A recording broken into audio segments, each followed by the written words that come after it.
কুরুক্ষেত্রের প্রান্তরে যুবকের দার্জে বিভ্রাণ এ অস্ত্র ফেলে দিল, বলল, তখন কৃষ্ণ কথা শোক করো না।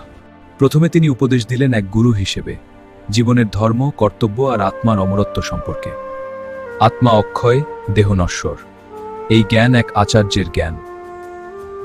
কিন্তু ধীরে ধীরে কৃষ্ণের রূপ বদলাতে শুরু করল। তিনি শুধু গুরু নন। অর্জুন দেখল বিশ্বরূপ, অসংখ্য মুখ, অসংখ্য শক্তি। এখানে কৃষ্ণ ভগবান। সে প্রণাম করল, বুঝল তিনি শুধু শিক্ষক নন, স্বয়ং ঈশ্বর। কৃষ্ণ আবার মানবরূপে ফিরে এলেন, বন্ধুর মতো, গুরুর মতো।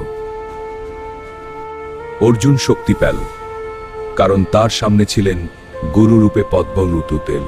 ইতাই কৃষ্ণ, তিনি কি ভগবান না গুরু? উত্তর একটাই, তিনি উভয়। জ্ঞানেও তিনি পথ প্রদর্শক, শক্তিতেও তিনি পরমেশ্বর।